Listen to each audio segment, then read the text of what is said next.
Alrighty, we are live. Let me check the attendance. Chair Price, take it away. Yes, hello.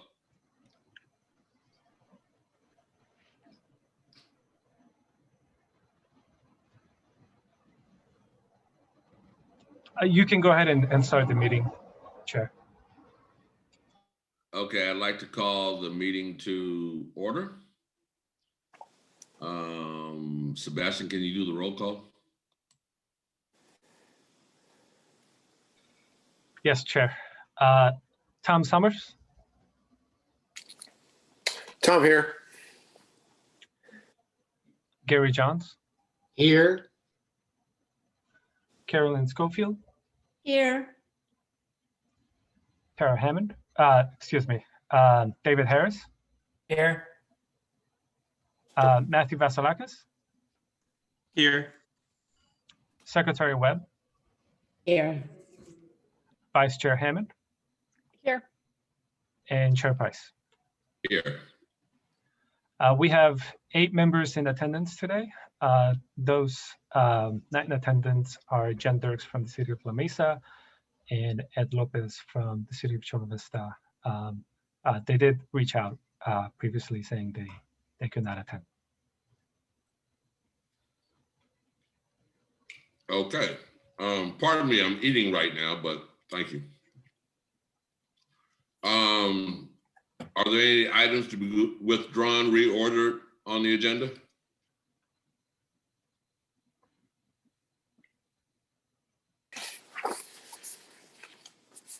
I guess not. So we'll move on to item number 6. Review and provide recommendations to the board on the inclusive and sustainable workforce policy feed update. Excuse me, Chair. We have item 5 that goes before it. So item 5, review and provide input on social media policy. Anybody have any input? I had 2 minor things. Okay. Yeah. If I may just start off first, and then Tara, obviously your feedback is welcome. What you have before you is just a standard best practices document for staff to follow in terms of when we engage on interactions in social media. We looked at different versions of different CCAs, and we feel confident about this copy that's brought before you, and obviously any input or feedback that you have, we're glad to hear it. So apologies for interrupting, Vice Chair, but please go ahead.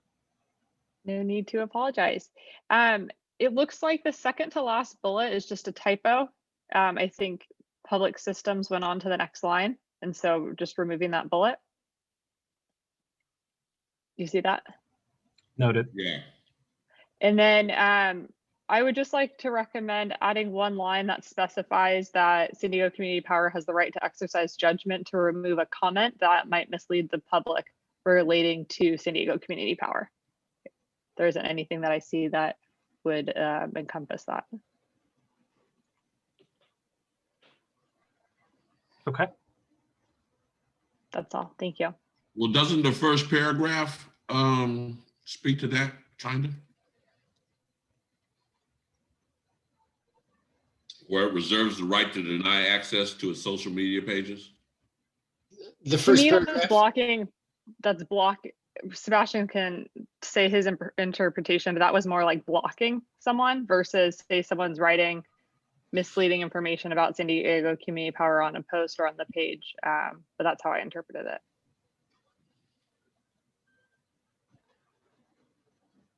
That would be correct. The first sentence of the third paragraph on the bottom would deny access rather than the removal of a comment.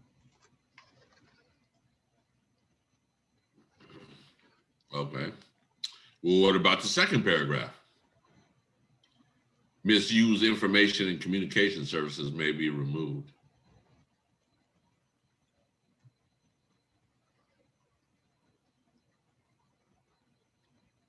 Well, it's still removing the participant, not getting rid of the comment. Okay.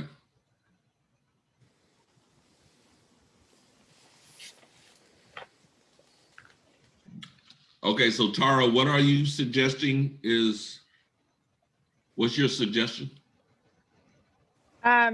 Some sort of statement that specifies San Diego Community Power has the right to exercise judgment to remove a comment that misleads the public relating to San Diego Community Power. Okay. It's not that big of a deal, but No, but I mean, it speaks to, I don't know why I'm trying to be the devil's advocate right now. you won an award last night. Now you got a big head, huh? Oh, okay. Just kidding. Talking up to that. But is that an infringement on the First Amendment? Companies do it, but maybe that's something we recommend that the legal team looks at. Okay, yeah, because this is a kind of a municipality type thing. So Sebastian, can you run that by whoever you need to run it by? Certainly. Happy to run that by our legal team, and if it looks good to them, we'll include it as part of. Well, actually, let me backtrack. I'll run it by the legal team, and we'll work to move it forward for board approval next Thursday. Okay. Do we as a committee need to vote on doing that? No, Chair. Okay. Good. This is Carolyn. I had a comment to make. The bulleted list starts with the words, comments containing any of the following are not allowed and will be removed as soon as possible. So it seems to me like we might just be looking at adding a bullet point about misleading content, because that is reference to comments being removed. Right. I agree with that. This is Secretary Webb. I agree with that, Carolyn. And also, I think I feel it's important to have the term misleading, because I see a lot of corporate sabotage as well in my line of work, and competitive businesses going on and putting misleading information purposely. So Right. So the general consensus is to add a bullet point speaking to this concern, right? Yes. Sounds good to me. Okay. Is Great. there anything else in this document?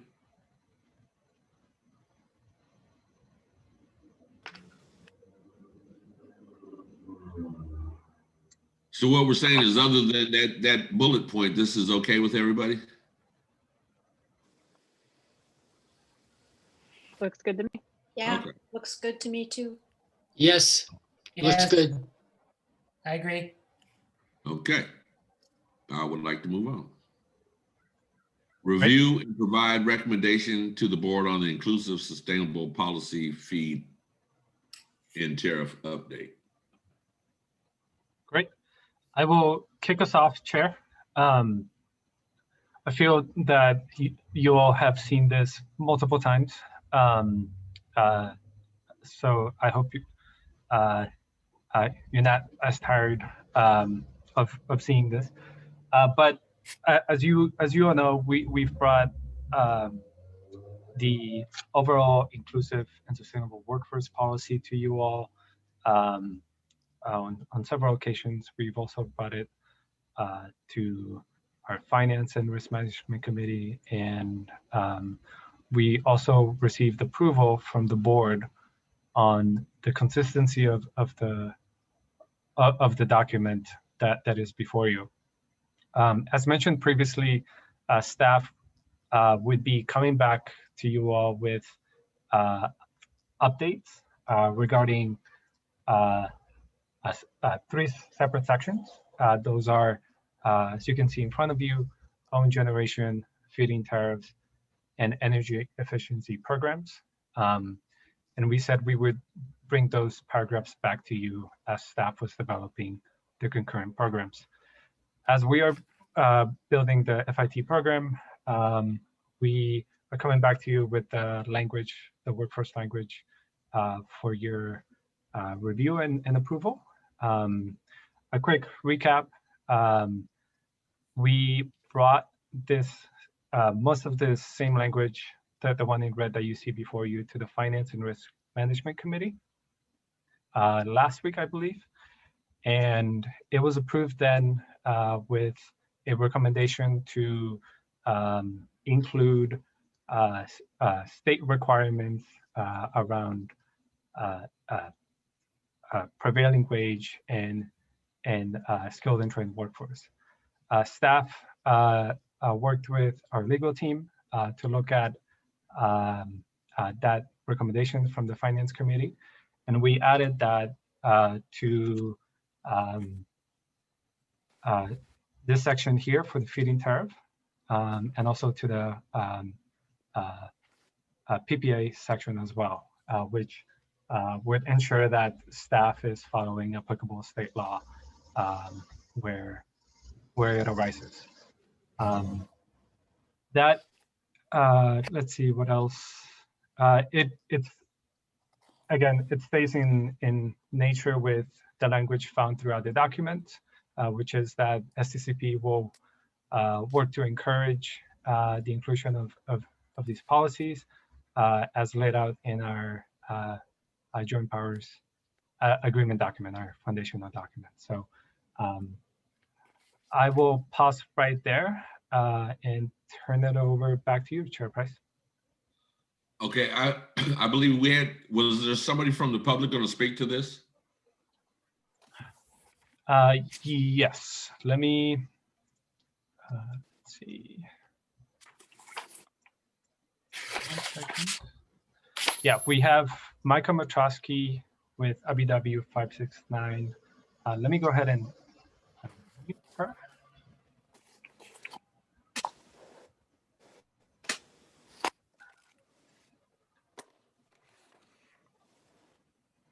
Hi, can you hear Micah? me? Yes, Yes. can you hear me? Yes, go ahead. You have 3 minutes. Okay. Hi, everyone. Good afternoon. My name is Micah Matrosky, and I'm speaking on behalf of IBEW Local 569. And I shared proposed language earlier today with the committee that I believe Sebastian sent around to help ensure that SDCP's feed-in tariff program is creating quality local green jobs and supporting high road career opportunities in renewable energy construction. And the current language as proposed in the inclusive and sustainable workforce policy needs significant strengthening. We respectfully urge the committee to replace the existing feed-in tariff language in the proposed draft with the language we submitted. I can read that into the record.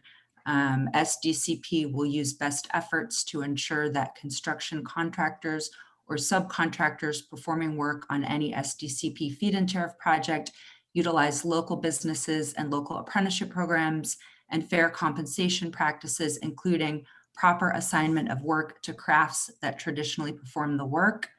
SDCP will require as a condition of eligibility that contractors and subcontractors performing work on any SDCP feed-in tariff project must pay at least the prevailing rate of wages as defined in Article 2, commencing with Section 1770 of Chapter 1 of Part 7 of Division 2 of the California Labor Code, and use a skilled and trained workforce.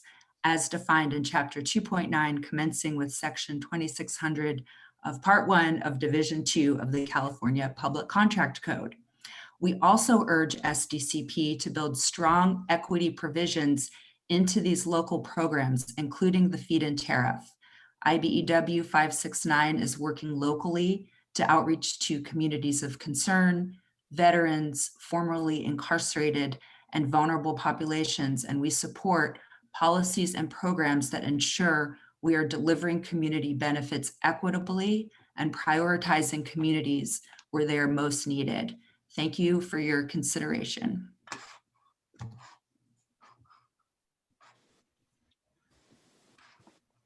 Thank you, Ms. Petrosky. Go ahead and there you go. That concludes all public comments for today, Chair Price. Okay. And thank you to the public, to Micah, thank you. And I don't know if we're expected, are we expected to do something on this today?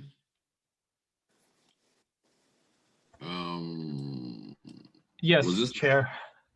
This was an action item? That's correct. I got too many screens open. I'm sorry.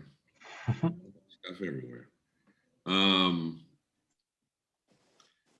And so the action would be whether to support the public comment or support as it is written by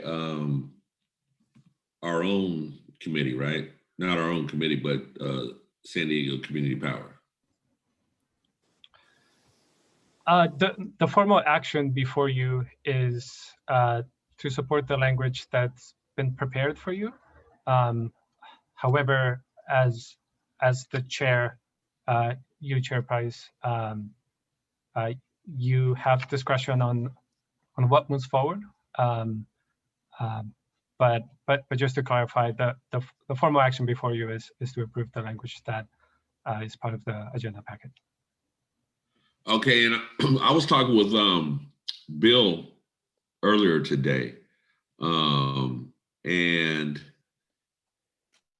we were talking about other ways to actually do this, to make sure that communities of concern are actually able to get at the table.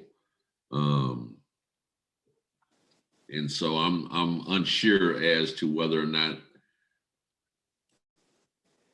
I kind of support what San Diego Community Power is doing. I'm unsure as to the other articles that were spoken in public comment. Does anybody else have anything to say about this or any concerns about this?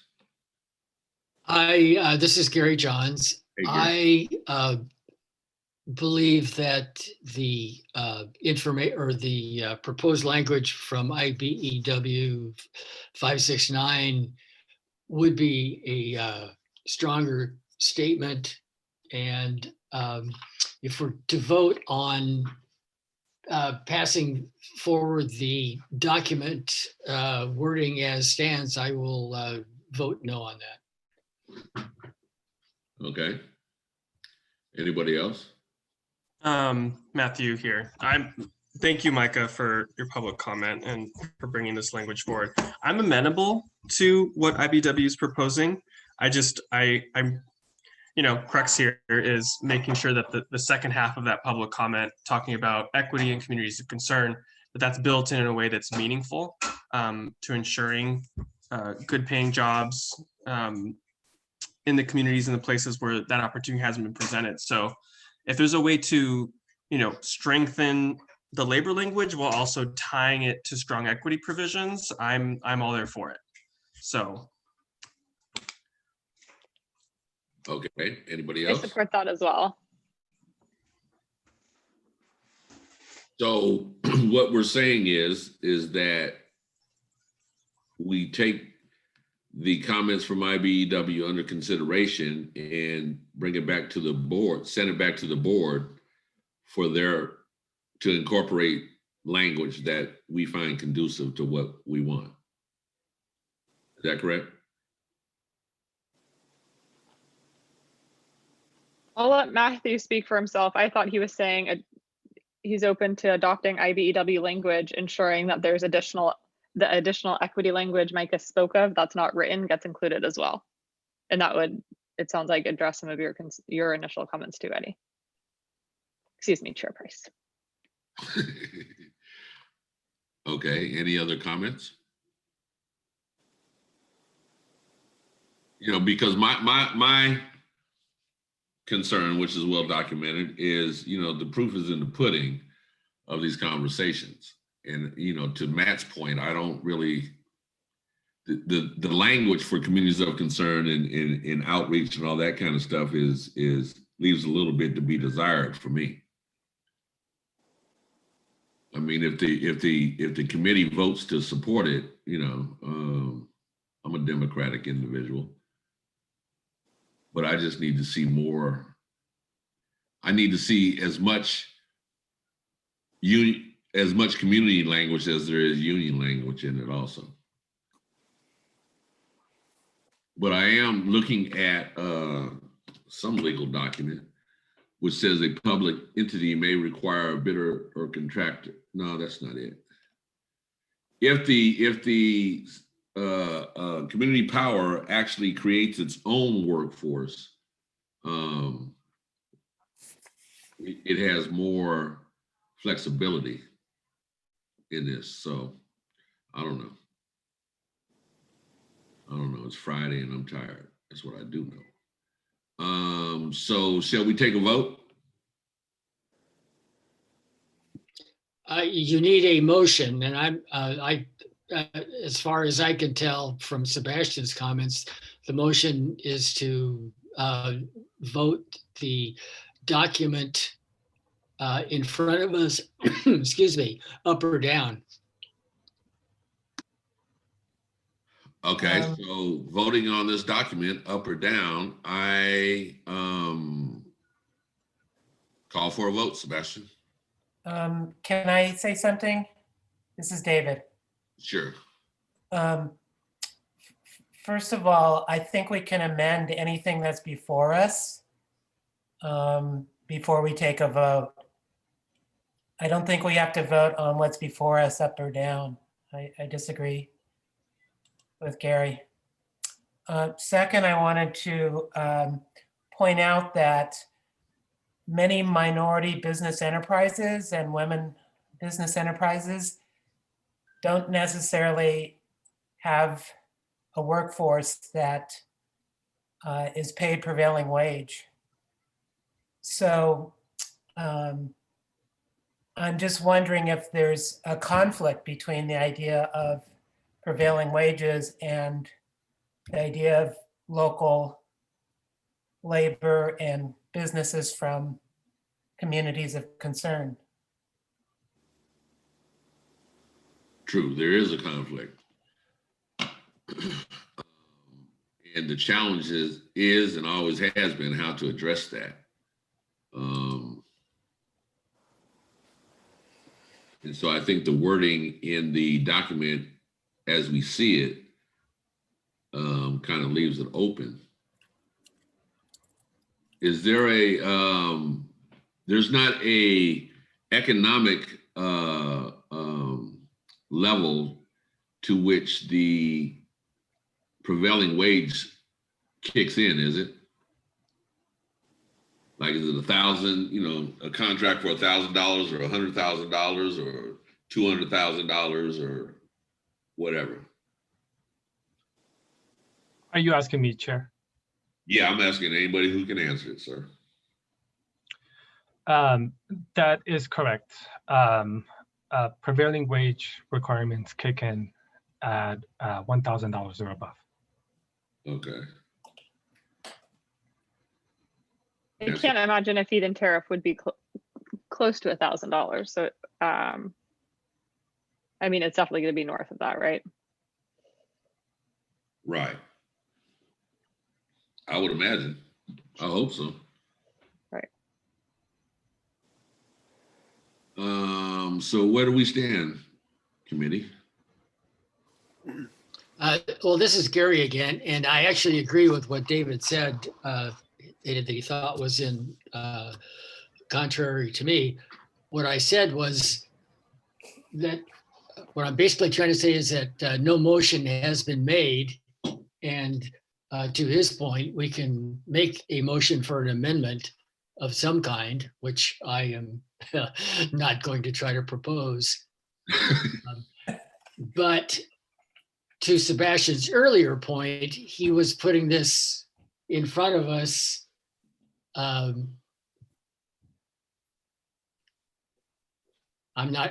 guess I shouldn't. I want to be careful about what I say here, but the simplest thing to do would be to vote up or down. But again, per David's point, we can propose a different motion to do something different. There is no motion on the floor. Right. I'd like to ask for a clarification, please. This is Secretary Webb. Excuse me. Sebastian, what's in front of us with the red? This includes, is this the recommended changes that we had discussed in a previous meeting combined, I think you said, with a meeting with staff and other organizations? Is that correct? Can you just clarify that, please? Yeah, so the language that's before you keeps the consistency that's been approved by the board and by you all. And we have also brought this to our finance committee, and they saw this language beforehand. They approved the language as is, with the addition that staff would do research into state requirements around prevailing wage. Staff did do that research, and as Chair Price was saying, there are requirements that kick in when a project is at $1,000 or above. And because of that, we added the sentence that adds, to the extent these items are required, ... So I hope that answers your questions, Secretary Webb. Yes, thank you. I just got lost in the discussion. And I just wanted to add, this is David again. I am somewhat conflicted on this because I do support prevailing wage on construction jobs so that everyone can earn a livable wage.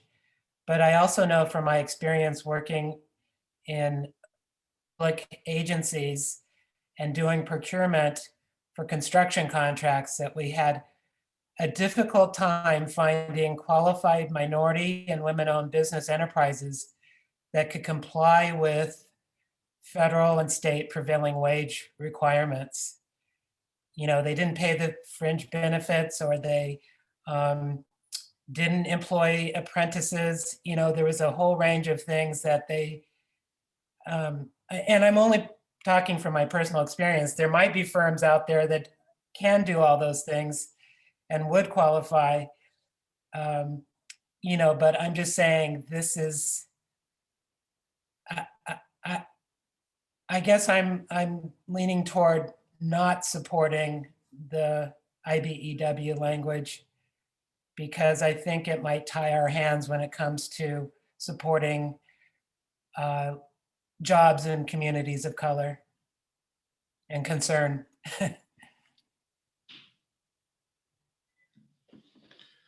I have I don't see a way to raise hands today, but I have a comment if I can get in the queue if someone else wants to go who hasn't spoken yet. Yeah, I've got this is Tom Summers. You say staff did some research. I tried to do a little bit of my own homework on this, and I was just wondering what the best prevailing practices were in the other community choice aggregation programs. Has there been any comparative research into that?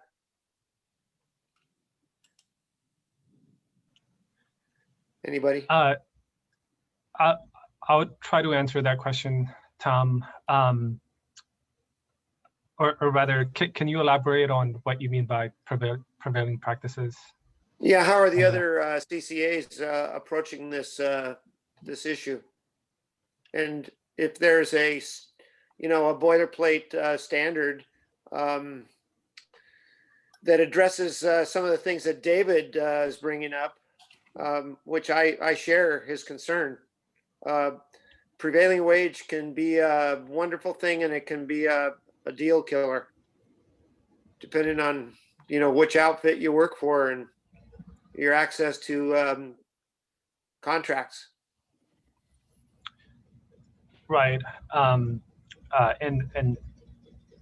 my apologies. Sorry, there's a loud motorcycle next to my building. Hope it's not too distracting. Several CCAs do it a little bit different. I do know that the other CCA in our territory, Clean Energy Alliance, they and again, I don't want to interfere. This is your decision. CEA, they presented language around encouragement of these provisions. I don't recall them specifying, and again, my memory might be a little bit spotty, so my apologies.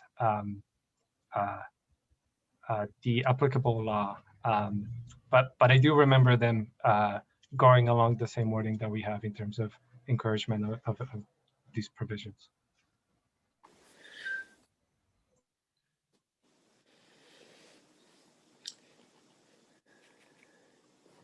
Yeah, and I personally like the term encouragement of these provisions because it leaves open other options as as this grows for opportunity.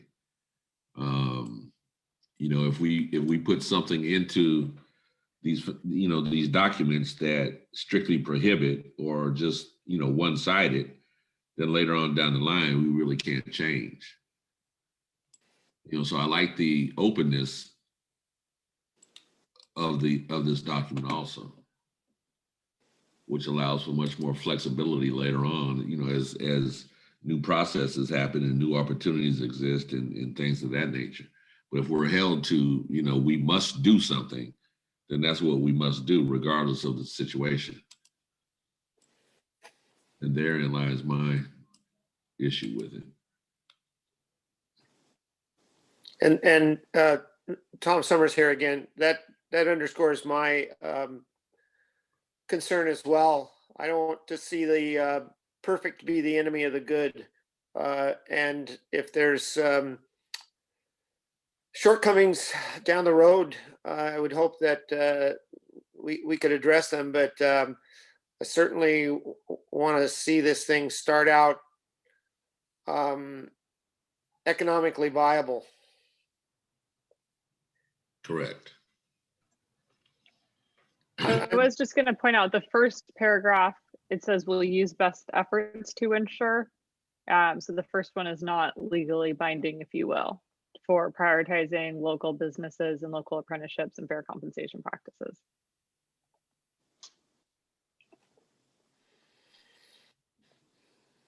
Yeah, that term best efforts has always been a buzzkill in communities of concern too. The current one is will encourage. I feel like if something's not legally binding, it's going to be, you can exchange the words and they're not going to be legally binding.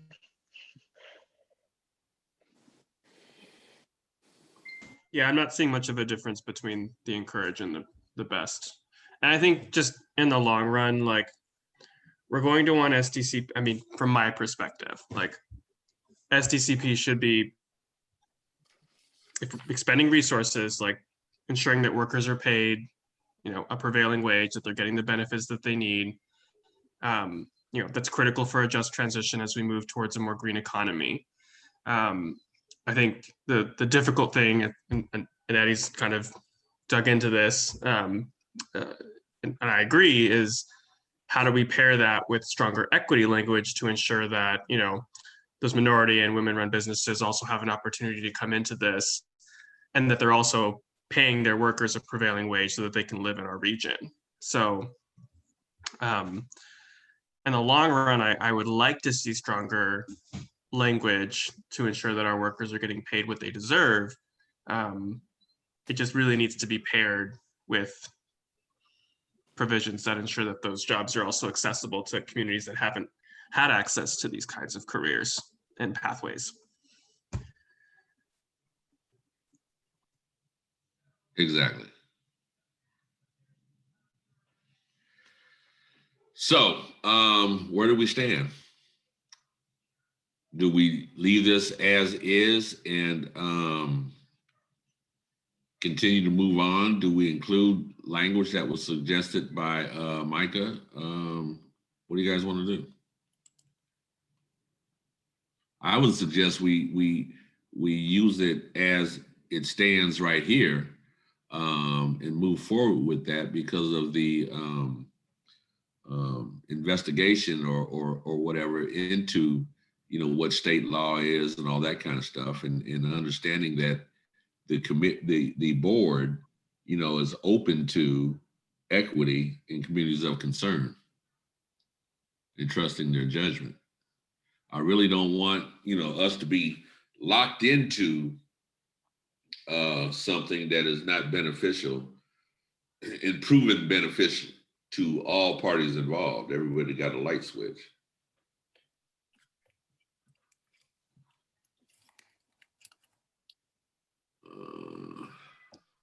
I would just like to go back to what the agenda item is. It says review and provide recommendation to the board. Well, I think we've done a very thorough job of reviewing it. I guess I'm looking for somebody to try to make a motion on that provides our recommendation here. Yeah, you're going to have to commit at some point, Gary. You're just going to have to just suck it up and just say, I move. I have one more comment. We've mentioned equity a few times and adding something to either the IBEW statement or this. Is there anything we want to make a recommendation to add at this time? I think we need to decide that, and that will hopefully allow us to figure out the motion. Well, therein lies the problem, because the statement that she read into the record did not get into the equity and communities of concerned issues. So it's even I, for one, would not be in favor of recommending strictly what was read into the record. It sounds like we've got more work to do here to figure out exactly what we want. Right. And I don't think that can happen on this phone call because it's a pretty complicated issue. That's my point, yes. Yeah. What if a couple? Oh, go ahead, David. Tara.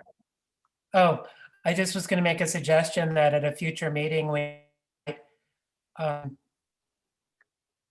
represents minority women-owned enterprises to talk about whether prevailing wage is a problem for them,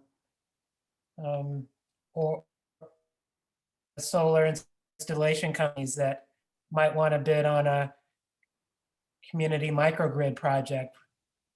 So I'm just thinking, I agree with Gary and Eddie that we should go forward with the language we have and not incorporate these additional clauses. I was going to recommend, what if a couple of us offline meet to maybe do a little more research and potentially suggest some stronger equity language, and then I don't know if the timeline on the Sebastian if we can do an e-vote, or if we could vote next time, or if we need to vote on it today.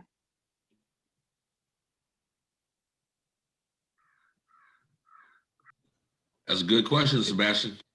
Yeah, excuse me. I was trying to find the unmute button. Due to the time, we are bringing this forward to the committee, to the board, excuse me, next Thursday. If I may make a recommendation, Chair Price, you do have your committee report at every board meeting.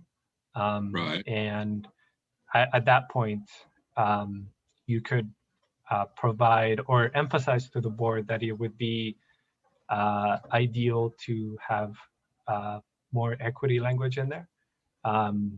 That's one avenue that you could take. Another one is you all are obviously more than welcome to provide public comment during the board meeting next Thursday. And obviously the board will hear you then. So those are two options that I see right now. Does that answer your question, Vice Chair? Yes, thank you. And this is Carolyn. I have one more question about this. So if we move this forward as it is, but we know that we want to have more equity language, what happens to it? So is there a time later in a couple months when it could be amended if it isn't amended right now or next week? Or is this something that is, we're going to have as language for, going forward unless we do something? Yeah, great question. As you all know,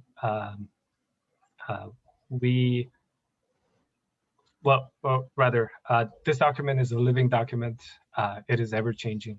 And what you approve today won't necessarily be in stone for eternity. To provide a little bit more background behind the feed-in tariff program that staff is developing and bringing to the board is we are starting off with a pilot period of I believe 6 months where we're gauging interest on how the program goes, and then from there we'll analyze how the program is going, and at that point we can improve the program itself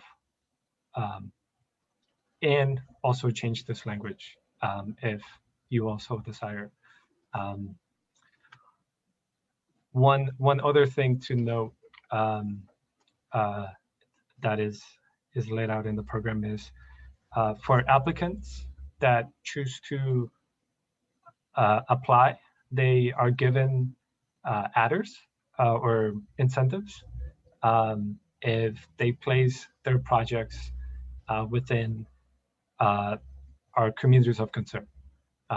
So if their project is located within one of the City of San Diego's community of concern geographic region, and then because the other cities don't have a communities of concern map, we're utilizing Ka-Enviroscreen in the meantime.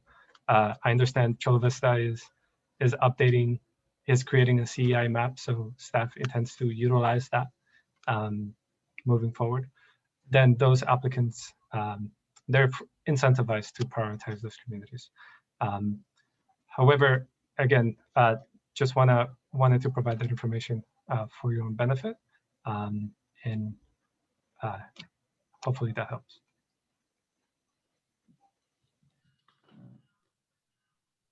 So what I'm hearing is, and this is in my mind, that we move this item forward with the understanding that there also needs to be some equity language in this with some deliverables and accountability to it. Because there's only one accountability measure, and that's, basically how much people are going to get paid, which is, fine. I want everybody to get paid. But I think moving this document as it stands forward, and creating, maybe with Tara or maybe with somebody, we create a committee to actually look at equitable language to actually insert into this document at some later date. Is that How's that sound to people? That satisfies me. Tom Summers here. I think I've got all the reassurance I need. Just hearing Sebastian remind us that it's a living document. If there's inequities baked into it, they can be unbaked. Right. I have a clarifying question, because when we talk about adding and strengthening equity language, do we mean that as being the balance if we were to include IBEW's language? Or are we talking about inserting stronger equity language into what SDCP staff has presented to us today? I think, my humble opinion, I think both. Okay. Yeah. Because, you know, equity is about, you know, providing a counterbalance to current situations. So Mhm. you know, we would have to sit down and create a subcommittee, I guess, to actually look at this document, IBEW's on the record document, and, you know, our own thoughts and feelings about equity and how that might look. That's what I'm thinking. So if I guess we're supposed to vote on this today to move it forward so that the board can vote on it. To Sebastian's point, it's a living document, and we can readdress this at a later point. And also to Sebastian's points earlier, is that, you know, this has been looked at to make sure that it abides with California state law and labor laws and all that kind of stuff. The language does. And I think that may be sufficient to move it forward and leaving it all open.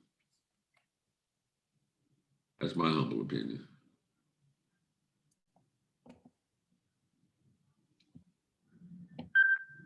I move, this is Secretary Webb, I move that we vote to approve this document as it reads today with the understanding that it's a living document and we can amend it in the future. I'll second that. Can I just ask Sebastian, I don't know if we have the right to amend it in the future. I think we have the right to make recommendations to amend it. I just want to make sure we're voting on what we can actually do. That's correct, Vice Chair. So So I'm not sure if you want to make an amendment to your motion, would be my recommendation, but it's your motion. And Yeah, what would your recommendation be, Tara? well, We don't have the authority to amend this letter, so changing her motion to specify we would make recommendations to amend in the future. Oh, okay. okay, so I'm going to amend my motion. I move that we vote to approve this document and create a subcommittee 1st of January to look at the incorporating other language and bringing that for amendment at a later date. Okay, it's been moved and seconded that we support this letter as it stands with the ability to make recommendations at a later date. Sebastian, can you call for a vote? Yes, Chair. Tom Summers, Tom Summers, aye. Gary Johns, Aye. Carolyn Schofield, Aye. David Harris, Aye. Matt Vasilakis, Nay. Secretary Webb, Aye. Vice Chair Hammond,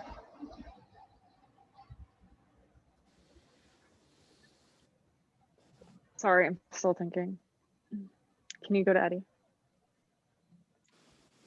Chair Price, Aye. Vice Chair Hammond. Aye.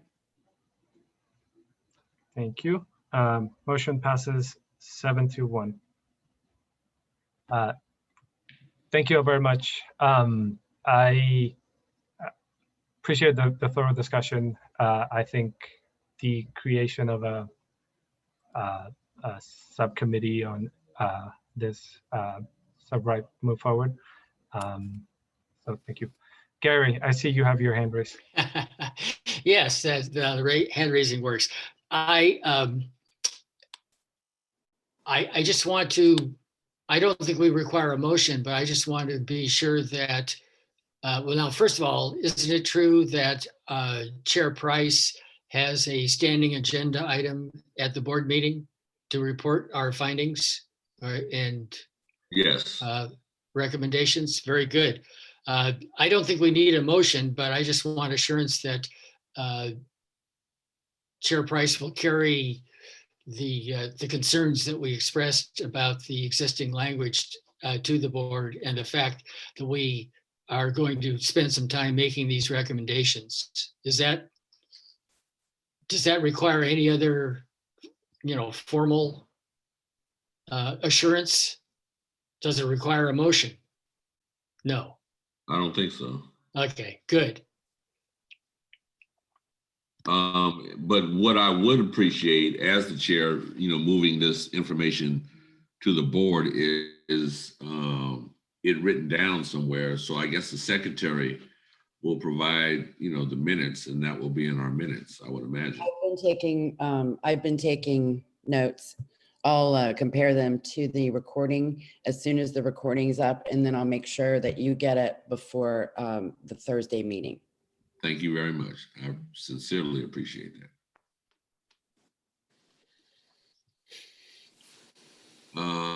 So does that answer all your questions, Gary? Yes, it does. Thank you. Thank you. So discussion of potential agenda items for board of directors meetings, and I think we just kind of touched on that. And so we would need a language to give to Sebastian to move forward with what we just talked about, I believe. So I'm thinking that, what do you mean, Eddie? What I'm thinking is that, we request the board to consider an equity conversation or an equity position, or, something that is within San Diego Community Power that focuses specifically on equity. As opposed to, we just talk about it and throw it in there because it's a cute word, but there's actually somebody working on and has been assigned to look through an equity lens at everything. If I may chime in, Chair. Yes. I don't think this needs to go to the board agenda. I would be happy to work with you offline to determine a best path forward. And then if there's still desire to bring it to the board, just again, as I mentioned last month, due to the holidays, the turnaround to bring something to the board meeting next week is pretty difficult already. However, I'm already coming up with great ideas on this subcommittee and perhaps making it a more permanent thing where, well, anyways, I don't want to get ahead of myself, but that would be just an idea for you, Chair. To Equity subcommittee for our committee. That's kind of what I'm thinking. Mm-hmm. Yeah, I'm open to that. Okay, so standing with, in regards to the item, do we have anything that we'd like to propose for the agenda for the board of directors meeting? I do not. I'm good.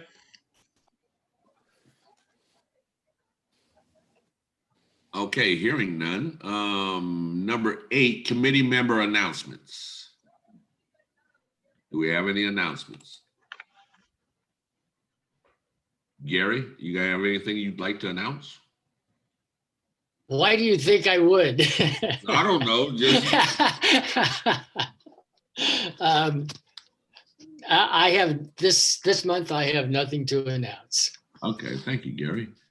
Tara? Yes, please.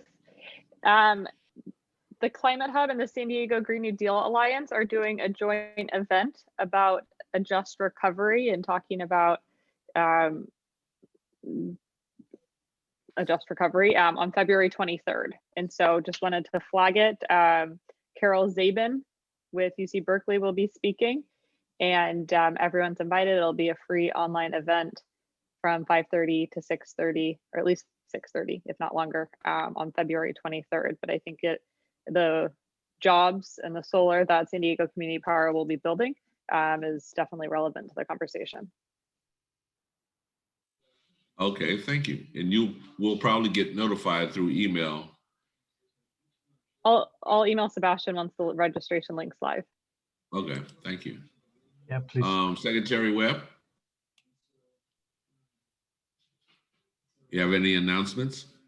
No, not at this time. Thank you. Just to have try to have a nice relaxing holiday season, everyone.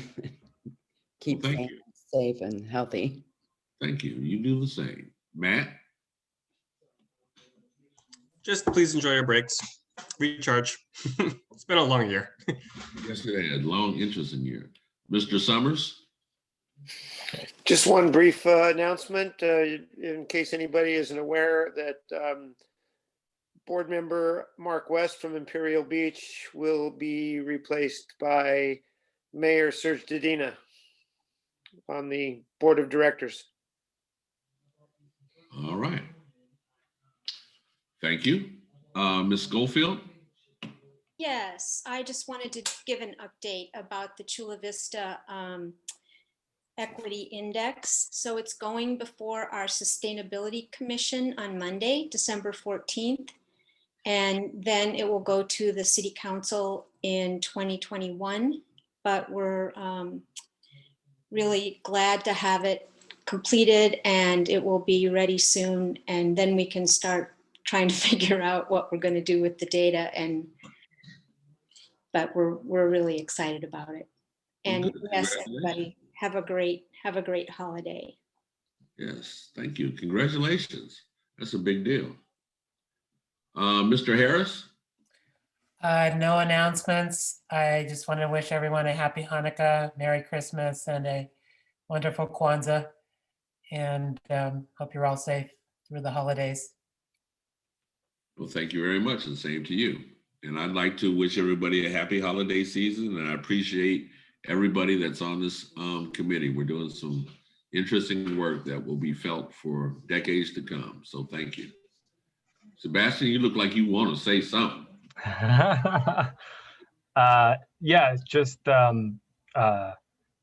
thank you all for an amazing year. I believe we had our first meeting in February or March, and I was really excited to get this up and running. Not many CCAs establish their community advisory committees this early.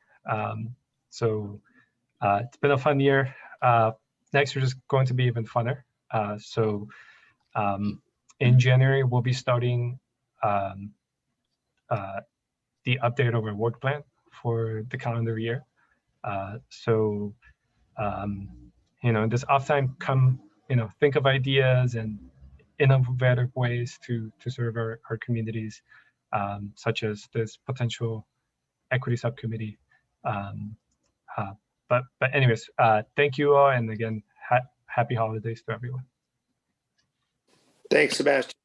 Thank Yeah, you. thank you, Sebastian. Thank you for all the work that you do. And, I'd like to thank all the people that may or may not still be on, in the public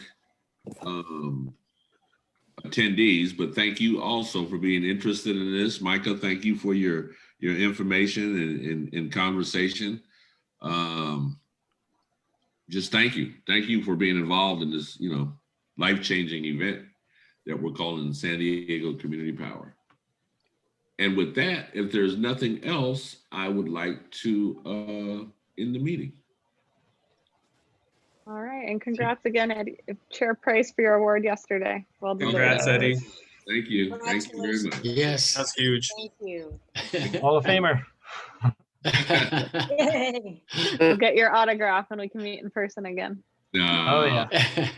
I want to take a selfie with you. Not yet. All right. Thanks, everyone. Have a nice Thank day. you, Yeah, everyone. happy holidays, everybody. Bye. Thanks. Bye. Bye. Bye.